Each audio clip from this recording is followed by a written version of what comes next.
चलिए स्टार्ट करते हैं। बिस्मिल्लाहिर्रहमानिर्रहीम।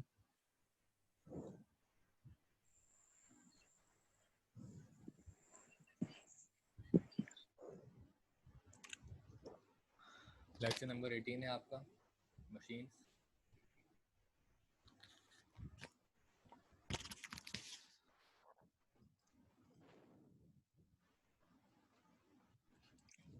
अब यहाँ पर आप लोगों के पास है 9.4 न्यूमेरिकल्स करवा रहा था। 9.3 तक के न्यूमेरिकल्स कल करवा दिए थे और आज जो है वो 9.4 है न्यूमेरिकल नंबर।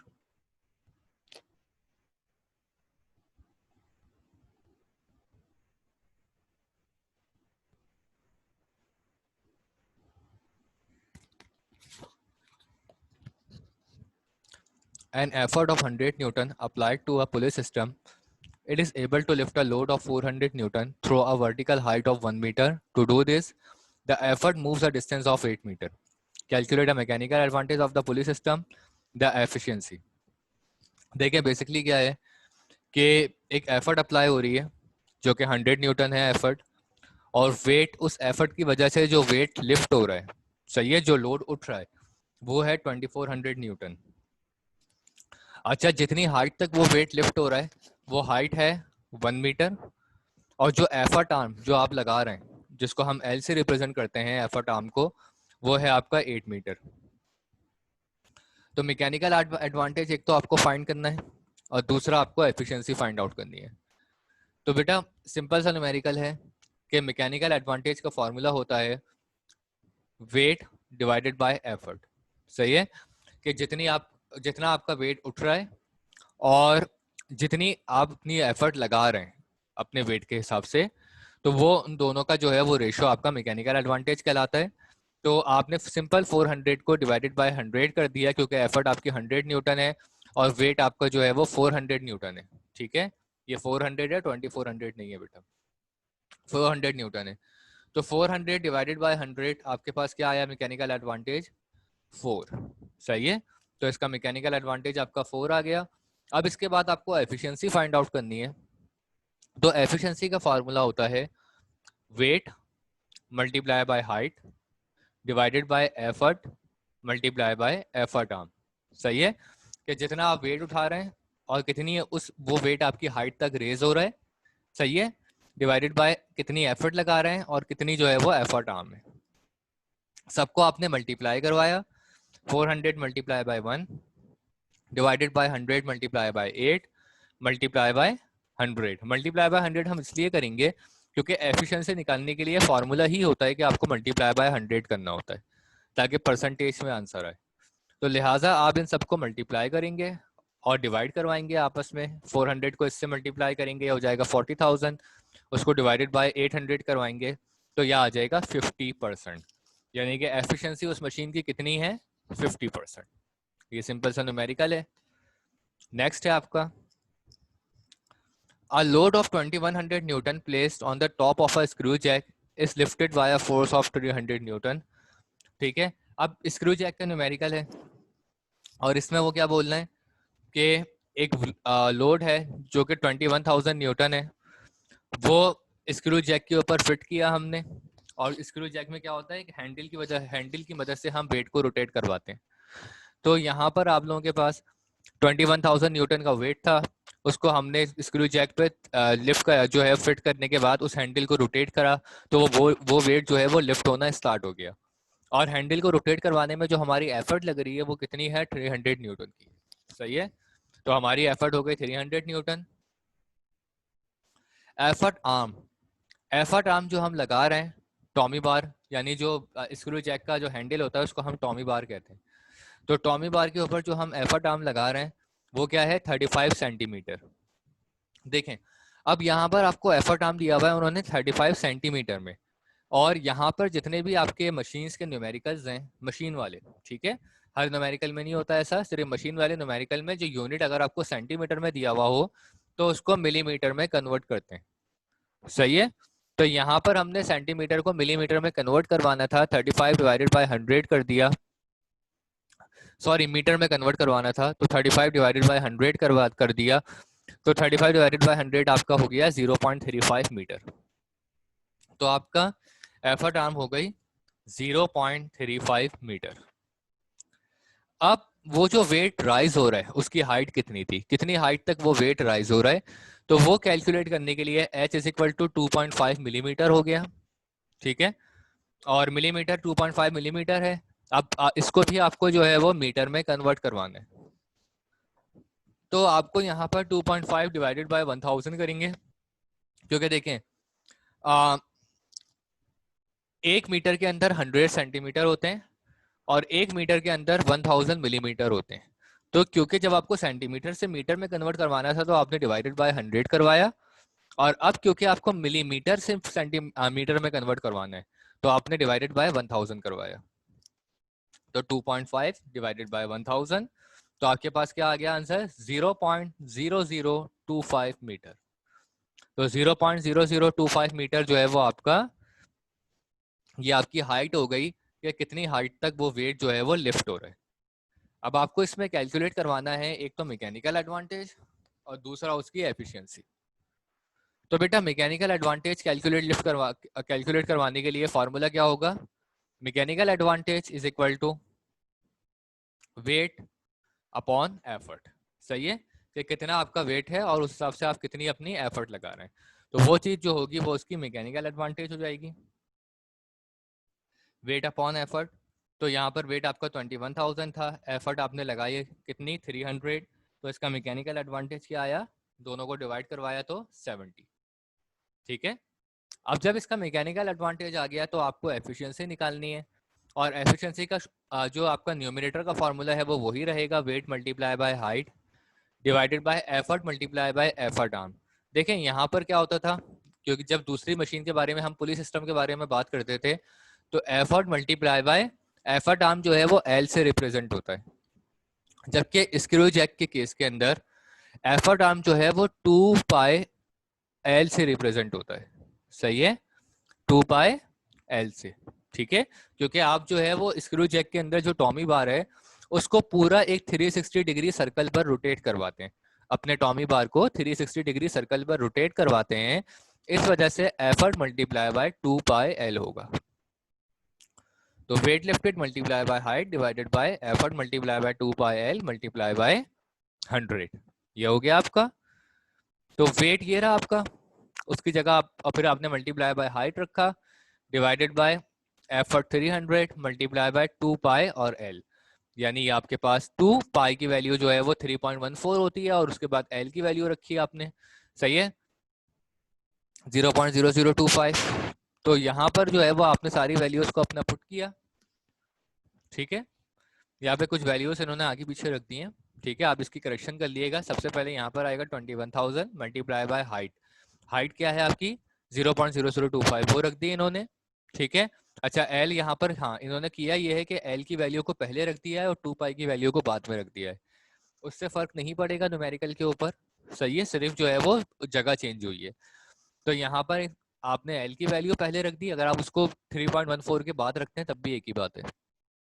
तो 300 multiply by 0.25 multiply by 2 multiply by 3.14, इन सारी वैल्यूज को आपस में मल्टीप्लाई करवाया, ऊपर की वैल्यू को मल्टीप्लाई करवाया, आंसर आया 5250, नीचे की वैल्यू को मल्टीप्लाई करवाया आपने तो इसका आंसर आया 659.4। इन दोनों को डिवाइड करवाकर 100 से मल्टीप्लाई करवाएंगे तो आपका आंसर आ जाएगा 79.6%, यानी इसकी एफिशिएंसी कितनी होगी 79.6%। तो दोनों न्यूमेरिकल में आपको मैकेनिकल एडवांटेज और एफिशिएंसी ही फाइंड आउट करना था, बट फर्क सिर्फ इतना है कि एक के अंदर एफिशिएंसी का फार्मूला थोड़ा सा चेंज लग रहा है क्योंकि वो स्क्रू चेक का न्यूमेरिकल है और पुलिस सिस्टम में एफिशिएंसी का फार्मूला अलग लगेगा। ठीक है, बाकी वर्किंग दोनों के अंदर सेम है।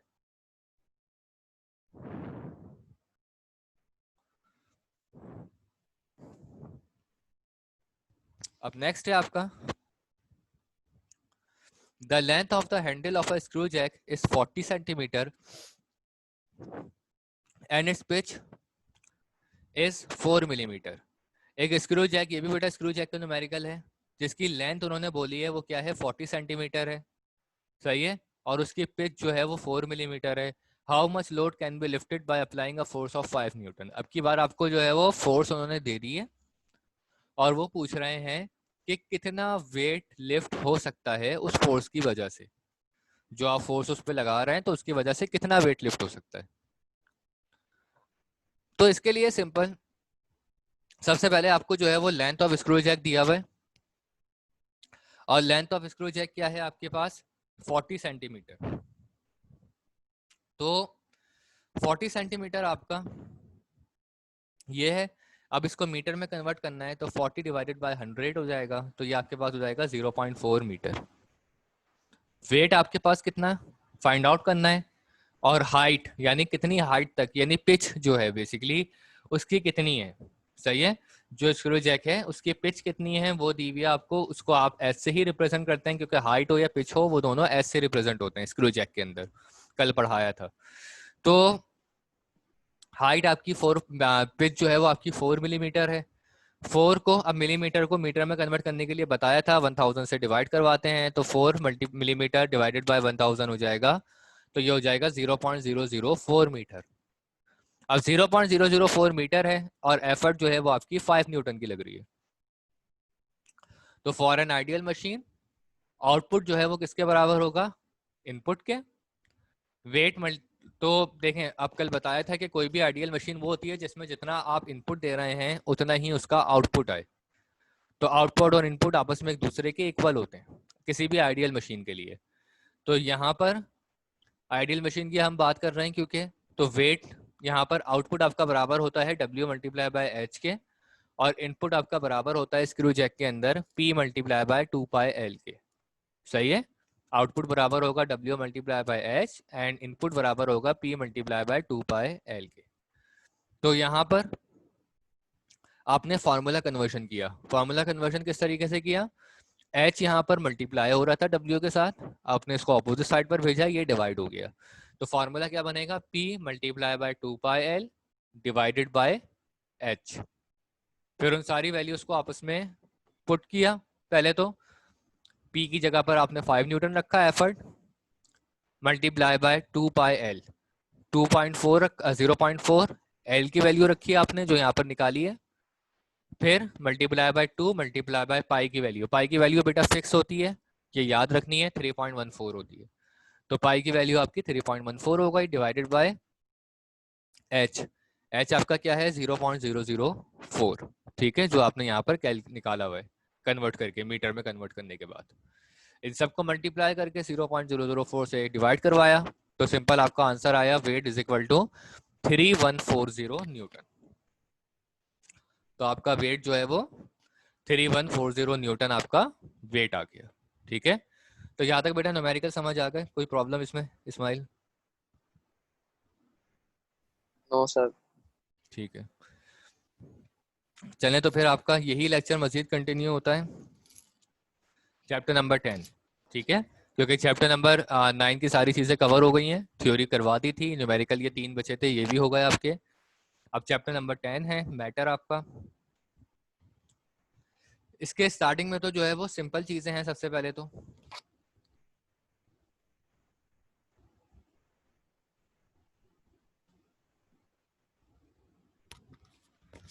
सबसे पहले आपके पास मैटर की डेफिनेशन जो आप लोगों ने 9 क्लास में भी पढ़ी है कि anything having mass and volume is called matter, या anything which has weight and occupy space is called matter, जो आपने 9 क्लास में डेफिनेशन पढ़ी थी कि किसी भी चीज़ का कोई ना कोई मास हो और उसकी कोई वॉल्यूम हो, अपने मास के हिसाब से वो कोई जगह घेरता हो, तो वो मैटर कहलाता है। ठीक है, अब kinetic molecular theory of matter है आपके पास के मेन पॉइंट कौन कौन से होते हैं इस थ्योरी के। The kinetic molecular theory of matter has the following postulates.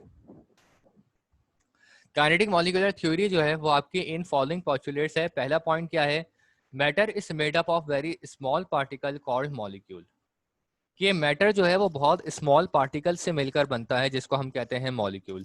जब डिफरेंट मॉलिक्यूल आपस में कंबाइन हो जाते हैं, ज्वाइन हो जाते हैं, तो वो आपका मैटर फॉर्म करते हैं। सही, these molecules are in the same state of motion, hence they possess kinetic energy. Their motion can be translatory, vibratory and rotational. देखिए बेटा, ये मॉलिक्यूल्स जो है वो कंटिन्यूसली स्टेट ऑफ मोशन में रहते हैं। सही है, और स्टेट ऑफ मोशन में कंटिन्यूसली रहने की वजह से ये काइनेटिक एनर्जी प्रोड्यूस करते हैं, क्योंकि आप लोगों को बताया था जब मैं चैप्टर 7 पढ़ा रहा था कि काइनेटिक एनर्जी क्या होती है, चैप्टर 8 के अंदर, सॉरी, कि कोई भी ऐसी एनर्जी जो किसी ऑब्जेक्ट की मूवमेंट की वजह से जनरेट हो तो वो काइनेटिक एनर्जी कहलाती है। अब एक मैटर के अंदर जितने भी मॉलिक्यूल्स होते हैं वो कंटिन्यूसली मूव करते रहते हैं, और वो कंटिन्यूसली मूव करने की वजह से उनमें एनर्जी जनरेट होती है, जो कि एनर्जी क्या कहलाती है, काइनेटिक एनर्जी। सही है, वो जो एनर्जी जनरेट होती है वो एनर्जी क्या कहलाती है, काइनेटिक एनर्जी। और ये काइनेटिक एनर्जी जो इनका मोशन ये प्रोड्यूस करते हैं, ये मोशन 3 तरह का हो सकता है, ट्रांसलेटरी, वाइब्रेटरी और रोटेशनल। ट्रांसलेटरी का मतलब है लीनियर मोशन जो किसी स्ट्रेट पाथ पर होता है, वाइब्रेटरी का मतलब है बैक एंड फोर्थ मोशन, और तीसरा है रोटेशनल मोशन जो कि एक सर्कुलर ट्रैक पर होता है। ठीक है, जो कि एक किसी राउंड ऑब्जेक्ट के किसी सर्कुलर ट्रैक पर होता है, यानी एक सर्कुलर ट्रैक पर आप रोटेट करे जा रहे हैं, जैसे पंखा मूव कर रहा है, तो ये रोटेशनल मोशन है। किसी भी मैटर के अपने अंदर जो मॉलिक्यूल्स की मूवमेंट होती है वो वाइब्रेटरी होती है। सही है, किसी भी मैटर में अपने इंटरनली मॉलिक्यूल्स की जो मूवमेंट होती है वो आपकी वाइब्रेटरी मोशन होता है, क्योंकि molecules back and fourth move करते हैं। सही है, बैक एंड फोर्थ मूव करते हैं, तो उनका मोशन जो होगा वो वाइब्रेटरी होगा। The molecules attract each other with a force. This force depends upon the distance between them. Force is inversely proportional to the distance between the molecule. देखें, ये सारे मॉलिक्यूल्स आपस में एक दूसरे को अट्रैक्ट करते हैं विद अ फोर्स, और फोर्स जो है वो क्या है, इनवर्सली प्रोपोर्शनल है डिस्टेंस बिटवीन द मॉलिक्यूल्स। यानी कि जितना मॉलिक्यूल में डिस्टेंस ज्यादा होगा फोर्स उतनी कम होगी, और जितना मॉलिक्यूल्स आपस में एक दूसरे के करीब होंगे फोर्स उतनी ही ज्यादा होगी। डिस्टेंस ज्यादा होगा तो फोर्स कम होगी, और डिस्टेंस कम होगा तो फोर्स जो है वो आपकी ज्यादा होगी। सही है, तो यानी इन शॉर्ट ये कह लें कि मॉलिक्यूल जितना एक दूसरे के करीब होंगे तो उनमें अट्रैक्शन उतनी ही ज्यादा बढ़ती चली जाएगी। सही है, और वो उतना ही टाइटली एक दूसरे से पैक्ड होंगे। अब when a substance is heated, its temperature as well as molecular motion increases. Due to this motion, kinetic energy also increase. We can say that when the kinetic energy of molecule increase, then the temperature of the substance rise. देखिए बेटा, अब जब इन molecules को, इस substance को आप heat up करेंगे तो उनका मॉलिक्यूलर मोशन जो होगा वो इंक्रीज होगा, बढ़ता चला जाएगा, और इस मोशन की वजह से काइनेटिक एनर्जी भी इंक्रीज होगी। यानी कि जैसे जैसे आप उसको हीट अप कर रहे हैं वैसे वैसे उसकी काइनेटिक एनर्जी इंक्रीज होती रहेगी, क्योंकि हीट होने की वजह से मॉलिक्यूल्स, किसी भी मैटर को जब आप हीट करते हैं तो उनके मॉलिक्यूल्स के अंदर सेंसेशन प्रोड्यूस होती है, यानी कि मोशन प्रोड्यूस होता है। वो पहले से ज्यादा रफ्तार के साथ, पहले से ज्यादा एक्साइटेड होकर मूव करना शुरू कर देते हैं मॉलिक्यूल्स। और जब उनकी मूवमेंट बढ़ती है, जब किसी भी मॉलिक्यूल की मूवमेंट बढ़ती है तो लाजमी बात है कि उसकी काइनेटिक एनर्जी भी बढ़ती है। सही है, और जब और जब काइनेटिक एनर्जी बढ़ती है किसी मॉलिक्यूल की, सही है, तो इसका मतलब है कि मैटर का अपना टेम्परेचर राइज होता है। सही है, क्योंकि जितना ऑब्जेक्ट मूव करेगा उतनी उसकी काइनेटिक एनर्जी बढ़ेगी, और काइनेटिक एनर्जी बढ़ने की वजह से टेम्परेचर उसका इंक्रीज होगा। तो यहाँ पर हम कह सकते हैं कि kinetic energy, we can say that when the kinetic energy of the molecule increase, the temperature of the substance is rise. ठीक है,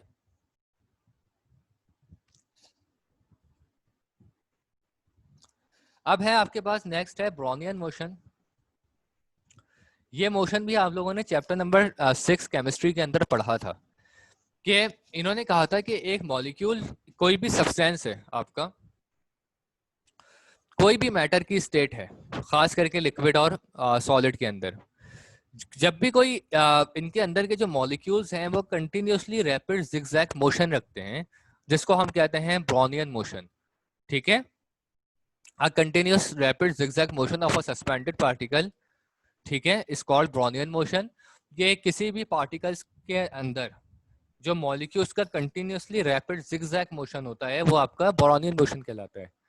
इसको आप नॉर्मली भी ऑब्जर्व कर सकते हैं कि दीवार पर अगर वाटर के ड्रॉपलेट्स हो और वो ड्रॉपलेट नीचे की तरफ आ रहे हो, ठीक है, दीवार पर फ्लोट करते हुए नीचे की तरफ आ रहे हो, तो कभी उस ड्रॉपलेट्स को ऑब्जर्व कर कीजिएगा कि वो ड्रॉपलेट्स कभी भी स्ट्रेट डायरेक्शन में नीचे नहीं आते, बल्कि थोड़ा सा उनकी डायरेक्शन कर्व होती है, जिगजैग फॉर्म में होती है। ड्रॉपलेट्स कभी भी बिल्कुल स्ट्रेट होकर नीचे नहीं आ रहे होते। उसकी वजह क्या है कि उन ड्रॉपलेट्स के अंदर जो मॉलिक्यूल्स होते हैं वो कंटिन्यूसली जिगजैग करते हैं, और उनके कंटिन्यूसली जिगजैग करने की वजह से उस ड्रॉपलेट के ऊपर भी फर्क पड़ता है, और ड्रॉपलेट का आउटर स्ट्रक्चर भी जो है वो स्ट्रेटली मूव नहीं कर पाता, और ये मॉलिक्यूल्स के कंटिन्यूसली जिगजैग होने की वजह से होता है। ठीक है, तो इसी मॉलिक्यूल्स की कंटिन्यूसली जिगजैग मोशन को हम ब्रोनियन मोशन कहते हैं। The cause of this tiny particles motion is the rapid motion of the molecule which collide with the particles and push them in one direction. If some molecule come from other direction and collide with the same particle changes their direction. This process continues and motion becomes zigzag. यहाँ पर वही है बेटा, वही बात बताई है इन्होंने कि होता यह है कि एक मॉलिक्यूल वाइब्रेट करता है, अब वो वाइब्रेट करके अपने दूसरे वाले मॉलिक्यूल से टकराता है, तो उसके टकराव की वजह से दूसरा मॉलिक्यूल भी वाइब्रेट करना शुरू कर देता है। सही है, जैसे कि जो है दो कार्स हैं, एक कार आकर दूसरी कार से टकराए, जो दूसरी कार वाले बंदे को भी झटका फील होगा टकराने की वजह से।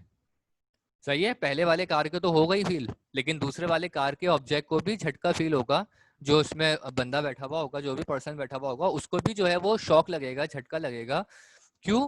क्योंकि पहले वाली कार के अंदर वाइब्रेशन जनरेट हुई और उसकी वाइब्रेशन ट्रांसमिट होगी दूसरी कार के अंदर। सही है, या और सिंपल वर्ड में, जब हमने मोबाइल अपनी जेब में रखा हुआ हो, सही है, पॉकेट में रखा हो या अपने हाथ में रखा हुआ हो, तो मोबाइल वाइब्रेट जब करता है तो मोबाइल की वाइब्रेशन की वजह से हमारा अपना हाथ भी वाइब्रेट करता है। हमें अपने हाथ के सेल, या अगर हमारे वो पॉकेट में है तो हमें अपने लेग्स के सेल जो है वो वाइब्रेट करते हुए फील होते हैं। सही, और उसकी वजह वो मोशन ही होता है, क्योंकि एक चीज में वाइब्रेशन जनरेट होती है और जब ये वाइब्रेशन किसी दूसरे मॉलिक्यूल से कांटेक्ट में आती है तो वो मॉलिक्यूल भी वाइब्रेशन की वजह बनता है। सही है, वो कांटेक्ट जो है वो दूसरी सरफेस भी उस कांटेक्ट की वजह से वाइब्रेशन की वजह बनती है। ठीक है, तो ये चीज आपकी जो है वो आ, और यही सेम प्रोसीजर जो है वो ब्रोनियन मोशन में भी होता है कि एक मॉलिक्यूल जब वाइब्रेट करता है तो वो दूसरे मॉलिक्यूल से टकराता है, तो उसकी वजह से दूसरा मॉलिक्यूल भी वाइब्रेट करना शुरू कर देता है।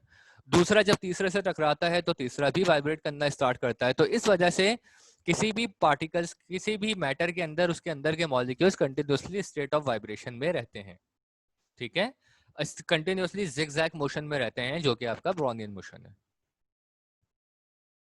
कोई सवाल हो तो बेटा पूछ लीजिएगा। अब आपके पास है स्टेट्स ऑफ मैटर।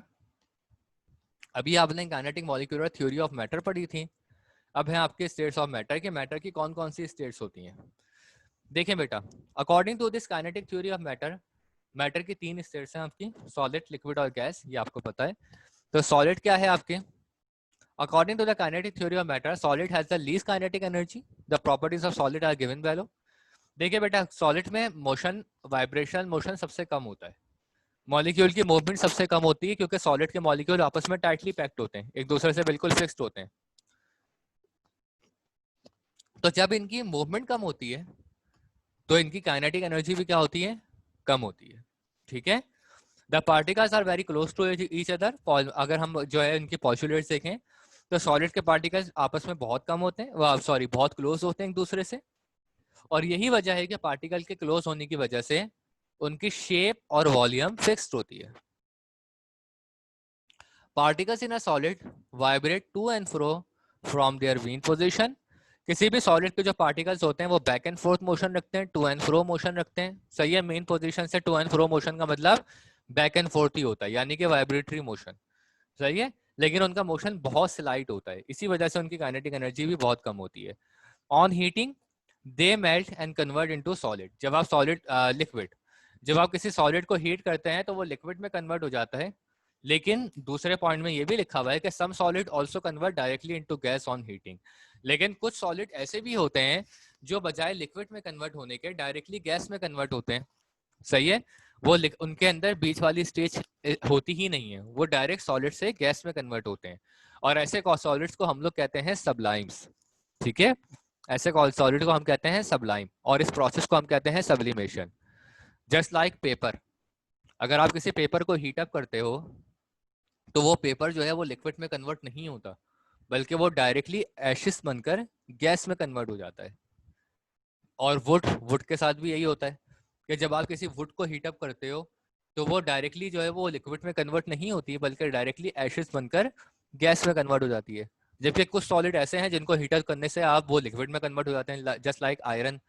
आयरन को जो है वो जो आप खूब ज्यादा हीट अप करो तो वो मेल्ट हो जाता है। ठीक है, तो सॉलिड में दोनों चीजें होती हैं। अच्छा, एक बात और जहन में रखिएगा, आप अपनी तरफ से भी एक पॉइंट ऐड कर सकते हैं कि solid have high melting and boiling point, कि सॉलिड का मेल्टिंग और बॉइलिंग पॉइंट ज्यादा होता है, हाई होता है। उसकी वजह क्या है? क्योंकि सॉलिड के अंदर जो है मॉलिक्यूल्स आपस में टाइटली पैक्ड होते हैं, तो जब आप उनको हीट करते हैं तो स्पेसिस कम होती हैं, तो हीट मॉलिक्यूल्स जो हैं, हीट एनर्जी के जो मॉलिक्यूल्स होते हैं आपके हीट करने की वजह से, उनको जगह बनाने में टाइम लगता है। सही है, उन स्पेस को तोड़ने में टाइम लगता है क्योंकि सॉलिड के मॉलिक्यूल्स आपस में टाइटली पैक्ड हैं। तो जब आप उनके उसको हीट सप्लाई करेंगे तो हीट को उसके अंदर ट्रांसमिट होने में टाइम लगेगा। यही वजह है कि सॉलिड का जो है वो मेल्टिंग और बॉइलिंग पॉइंट हाई होता है। और जाहिर सी बात है, जब मेल्टिंग पॉइंट हाई है तो वो बॉईल भी देर में होगा, क्योंकि पहले चीज मेल्ट होती है फिर बॉईल होती है। तो अगर वो मेल्ट ही देर में हो रहा है तो लाजमी बात है कि वो बॉईल भी देर में होगा। लिक्विड, लिक्विड के अंदर क्योंकि मॉलिक्यूल्स के अंदर गैप होता है, ठीक है, तो इस वजह से इनके अंदर मूवमेंट ज्यादा होती है लिक्विड के मॉलिक्यूल्स की, और इनकी काइनेटिक एनर्जी जो होती है वो ज्यादा होती है लिक्विड मॉलिक्यूल्स की। ठीक है, बट गैसेस के मुकाबले में कम होती है। लिक्विड की काइनेटिक एनर्जी सॉलिड से ज्यादा होगी लेकिन गैस से जो है वो कम होगी। लिक्विड की वॉल्यूम फिक्स होती है, ठीक है, और ये सॉलिड के मुकाबले में बिल्कुल फ्रीली मूव करते हैं। The attraction between molecule is lower than solid. अच्छा देखें, अब लिक्विड के मॉलिक्यूल्स के दरमियान में जो अट्रैक्शन होता है वो सॉलिड से कम होता है, क्योंकि सॉलिड के मॉलिक्यूल्स तो आपस में टाइटली पैक्ड होते हैं ना, तो इसका मतलब है कि उनके अंदर फोर्स ऑफ अट्रैक्शन भी बहुत ज्यादा होगी। जबकि लिक्विड के मॉलिक्यूल्स क्योंकि एक दूसरे से डिस्टेंस पर होते हैं तो उनके अंदर फोर्स ऑफ अट्रैक्शन भी कम होती है, सही है, सॉलिड के मुकाबले में। इसी तरह मॉलिक्यूल का जो डिस्टेंस है सॉलिड के मुकाबले में वो ज्यादा होता है। The distance between the molecule is greater than that of solid. On heating they convert into vapours, और जब हम इनको हीट अप करते हैं तो ये वेपर्स में कन्वर्ट हो जाते हैं। जब हम इन मॉलिक्यूल्स को हीट अप करते हैं तो ये मॉलिक्यूल्स वेपर्स में कन्वर्ट होना स्टार्ट हो जाते हैं, और on cooling they convert into solid.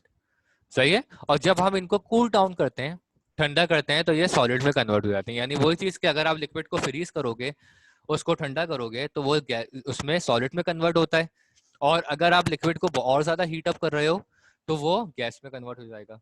तो लिक्विड का मेल्टिंग और बॉइलिंग पॉइंट सॉलिड के मुकाबले में कम होता है। यानी लिक्विड जो है वो, सॉरी, मेल्टिंग पॉइंट तो लिक्विड मेल्ट ही होता है, बॉइलिंग पॉइंट, लिक्विड का बॉइलिंग पॉइंट जो है वो सॉलिड के मुकाबले में कम होता है, क्योंकि सॉलिड को बॉईल होने में टाइम लगता है क्योंकि उसके मॉलिक्यूल टाइटली पैक्ड है, और लिक्विड जो है क्योंकि उसके मॉलिक्यूल एक दूसरे से बहुत ज्यादा गैप में होते हैं। ठीक है, तो जब आप उसको हीट सप्लाई करते हैं